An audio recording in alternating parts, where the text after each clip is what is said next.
राजकीय महाविद्यालय आबू रोड के तृतीय वर्ष कला हिंदी साहित्य विषय के सभी नियमित विद्यार्थियों का स्वागत वंदन। आज की कक्षा में हम सुप्रसिद्ध साहित्यकार रामदरश मिश्र के उपन्यास आकाश के छत की रचना विधान पर चर्चा करेंगे। यूँ तो आकाश की छत लघु उपन्यास के रचना विधान में सामान्य उपन्यासों की तुलना में कोई मौलिक अंतर नहीं है, लेकिन पात्र बहुलता और कथानक के अनावश्यक विस्तार से बचना इसकी कुछ जरूरी रूपगत मर्यादाएं हैं। कहने को आकाश की छत लघु उपन्यास है, लेकिन इसका स्वरूप अपेक्षाकृत और अधिक महत्वाकांक्षी है। इसमें पात्रों की संख्या भी कुछ अधिक है और कथा विन्यास भी अधिक बहुस्तरीय है।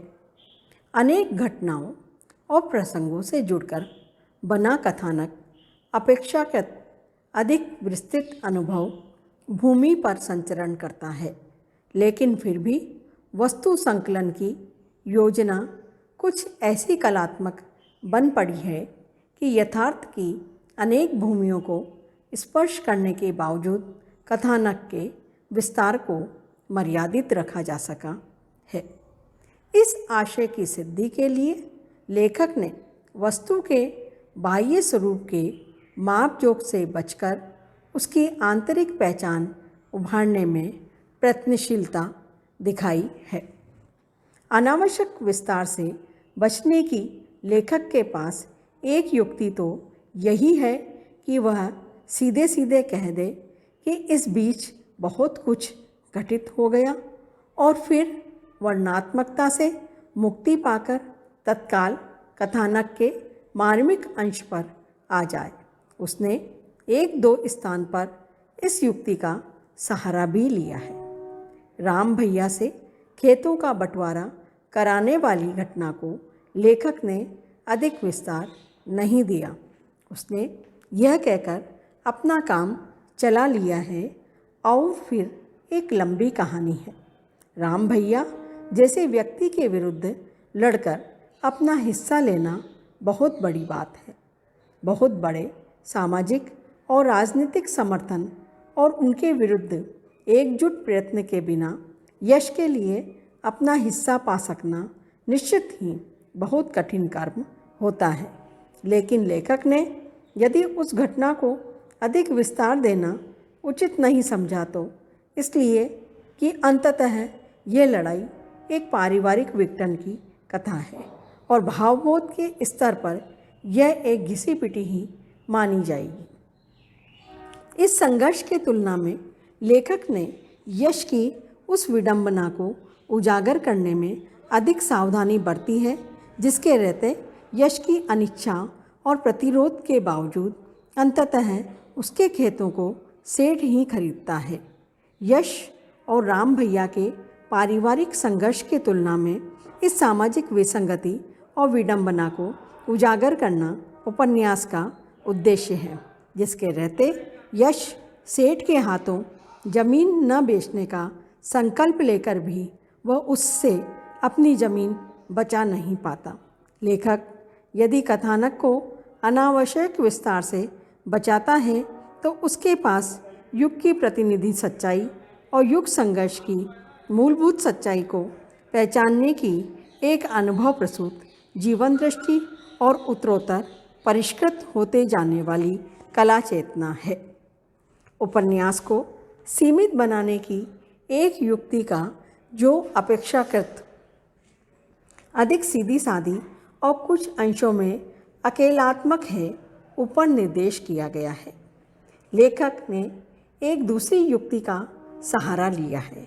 यह युक्ति अधिक सूक्ष्म होने के साथ ही रचनाकार के जीवन बोध के साथ सुसंगत भी है। एक उदाहरण से ये बात स्पष्ट हो जाएगी। उपन्यास की कथा संरचना में रूपमती की स्थिति कथाकार के लिए एक समस्या थी। रूपमती दलित जाति की नारी है।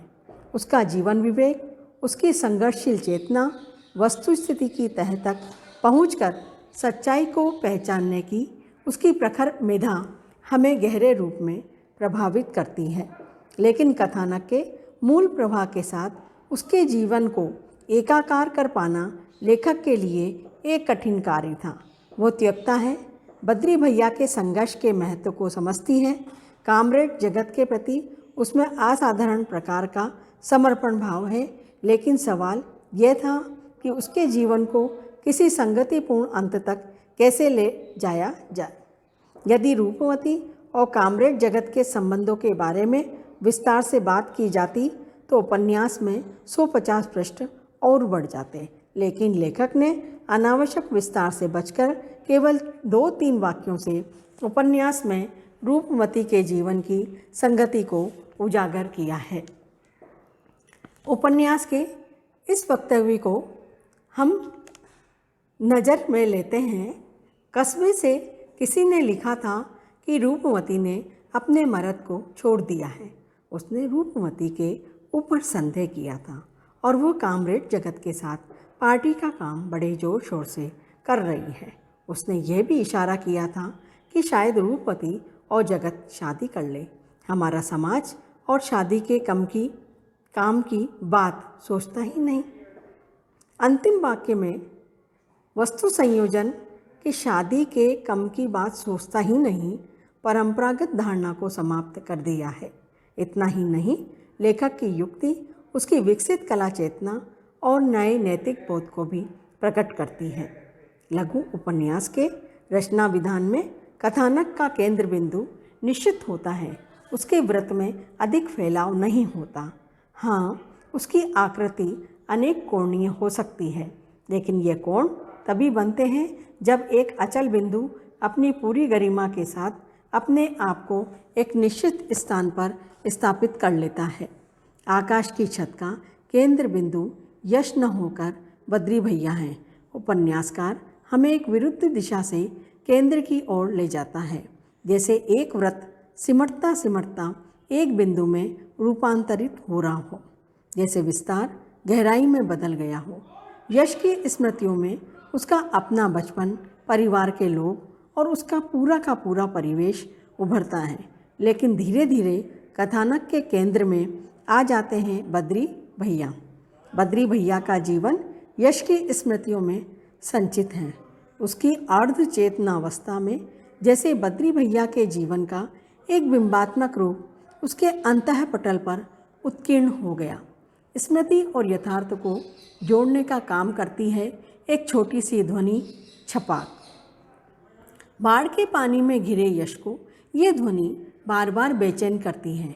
नींद में सुनी हुई इस ध्वनि को लेकर यश की उद्विग्नता का असली कारण पहली बार पाठक की समझ में नहीं आता। लगता है जैसे यश के किसी दुस्वप्न के साथ इस ध्वनि का संबंध है, लेकिन धीरे धीरे इसके प्रति जिज्ञासा का भाव तेज होता चलता है। छपाक की ध्वनि का सही संदर्भ स्पष्ट होने पर बाढ़ में घिरे हुए यश की आशंका और भय का भाव हमारे लिए उतना भयावह नहीं रह जाता जितना बद्री भैया का अपनी प्राणों की रक्षा के लिए नदी में कूद पड़ना और पुलिस की गोली से उनका मारा जाना। घिराव के तीसरे दिन जब यश की विवशता अधिक गहरी होती है और उद्विग्नता अधिक उग्र बन जाती है, वह समग्र स्थिति पर एकदम नए सिरे से सोचने लगता है। अब तक इस बाढ़ की भयानकता के बावजूद उसका एक थ्रिल था। अब वो भयानकता भी एक रूटीन बनती जा रही थी। कछार में जीवन को घेरने वाली आपत्तियों में थ्रिल नहीं होता, वहाँ तो इस पार और उस पार वाली बात होती है।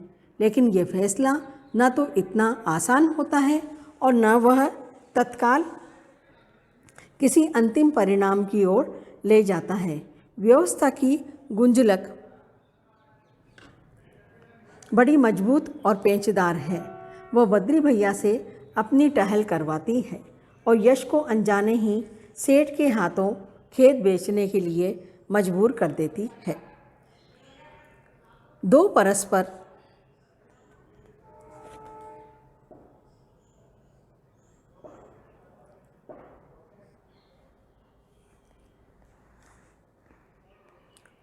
उनके तर्कों में जहाँ एक ओर मजबूरी है, वहीं दूसरी ओर एक प्रकार की मस्ती भी है। सेठ को लेकर बद्री का ये कथन कि अरे तनख्वाह क्या देगा साला, वो बद्री को तनख्वाह देने वाला अभी कोई पैदा नहीं हुआ। उनके जीवन पर पड़ने वाले यथार्थ के दबाव उपन्यास के अन्य पात्रों की तुलना में उनके स्वभावगत उन्मुक्तता को प्रकट करते हैं। कामरेड जगत व्यक्ति की अपेक्षा विचार अधिक हैं। उनके जीवन में बद्री भैया जैसी आवेगशीलता नहीं है, लेकिन अनुभव प्रस्तुत विचार की भांति उनमें प्रसरणशीलता है। हर हृदय को छू पाने की क्षमता है।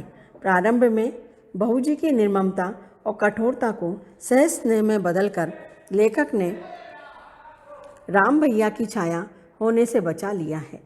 आकाश की छत के पात्रों के उद्घाटन में एक प्रकार का नाटकीय संयोजन है और उतार चढ़ाव मौजूद है। परिचय का प्रारंभिक क्षण पूरा होने के साथ ही परिस्थितियों का एक हल्का झटका लगता है और पात्र के व्यक्तित्व का कोई अलक्षित अंश दीप्त हो उठता है। भौजी, यश, बद्री भैया के व्यक्तित्व में महत्वपूर्ण उतार चढ़ाव आते हैं। उपन्यास के केंद्र में है कछार का संघर्षपूर्ण जीवन। इस संघर्ष के ताने बाने से ही मूल कथा का पट तैयार किया गया है। यह सच है कि लेखक ने इस संघर्ष को अनिर्णित छोड़ दिया है, लेकिन संघर्ष अभी तक जारी है। कामरेड जगत उसे निर्णायक बनाने के प्रयत्न में जुटे हैं। इस संकेत के द्वारा लेखक उस संघर्ष के प्रति हमें आश्वस्त कर देता है। अतः अपनी इस आस्थावादी दृष्टि और जीवन के यथार्थ की रचनात्मक पहचान के कारण आकाश की छत को मिश्र जी एक महत्वपूर्ण रचनात्मक उपलब्धि का दर्जा दिया जा सकता है।